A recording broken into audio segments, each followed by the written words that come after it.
Okay, hi guys, Johnny Wilson here, and I'm here with Paulina and Valentina's behind the camera. We're doing a video on how to get back to a normal walking pattern following an injury. So what's very frequent is that somebody has a limp or an antalgic gait following an injury, and their walking speed decreases. They put a lot more weight and load through the uninjured or the uninvolved side, and they start talking about, well, you know what, I feel a little bit on my knee on this side because I'm taking so much more, but I've almost forgotten how to walk. So it's a skill that we've got to relearn, and we've got to, take very, we got to treat it very importantly at the start of rehab. So this is what we call gait re-education, or walking re-education. So I'm going to do this with Paulina. So we'll go through some of the phases, and these are the phases that you can practice at home yourself. So firstly, what we'll do is I'll just get Paulina to stand in front of the camera here, and so she's just going to just do some lateral weight shifts. So all she's doing is learning to accept the load on the uninvolved side as well as the involved side. So she's just rocking from side to side. Now what's happening here is that, whether it's an ankle injury or a knee injury or a hip injury or a hamstring injury or a calf injury, the leg is beginning to accept the load. Now from there, so we've got this frontal plane, so when we're moving across, and now we've got to walk in a sagittal plane. So what we're going to do, we're going to look at the three phases of the gait cycle. So we've got your initial contact, which is your heel strike, then you've got a foot flat, and then you've got a toe off. So what we're going to do, and usually what happens with people when they've got a limp, is that they're missing heel strike. So you can see I'm going down on my midfoot first, so I haven't got my heel strike. So a normal gait will be when my heel strikes first, initial contact, heel strike, foot flat, toe off. But in a gait, in a walking gait where I'm injured, most of the time I spend longer on my good side in my stance phase.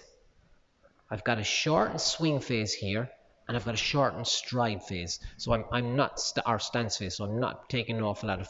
So one of the things that we can do is go side onto a wall like this, okay, and then we can just practice putting the foot out, and then just getting that heel to touch first, and then moving it to foot flat.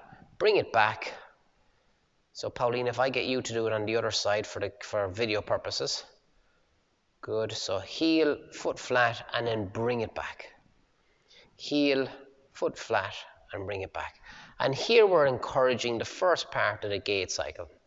Now, when you're confident enough with that, what Paulina can do is then she can go to toe off. So to go to toe off, what she's going to have to do is she's going to have to lift the other leg. So again, using the wall for a bit of support, heel, foot flat, and then just to there. So now she's taking it all into, so we haven't actually gone to toe off there. So it's heel, foot flat, and then see can she take the weight right through the leg. So the next one would be heel, foot flat.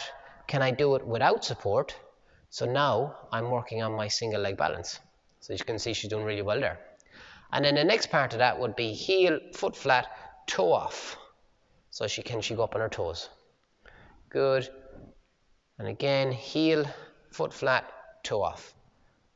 And then the next part of that then will be heel, foot flat, toe off, and then see can we get onto here.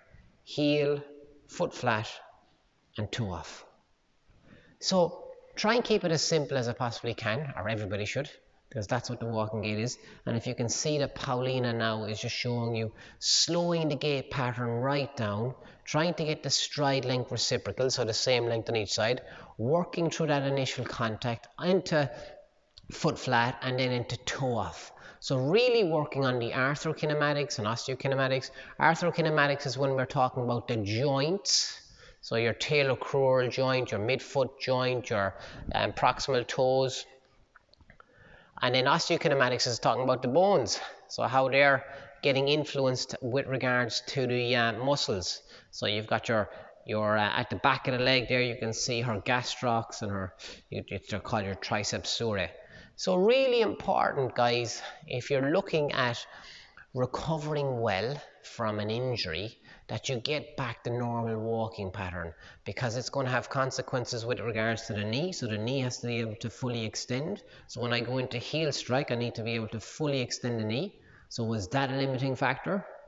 Have I got reduced dorsiflexion? Am I unable to take the load? So there are many reasons why you may have an antalgic gait. It may be due to pain, it may be due to stiffness, it may be due to previous injury, it may be due to kinesiophobia, which is a fear of movement or fear of re-injury. So important to work that through with whoever you're working with, regards to whether it's your sports therapist or physiotherapist, your S&C coach, or whoever it is. Or if you're working through it on your own and working through YouTube, it's a great resource. Then I think this is a pretty simple way to work through it. But really important to get that walking gait right, guys. So I hope you enjoyed that video on learning to walk again after injury. So it's baby steps.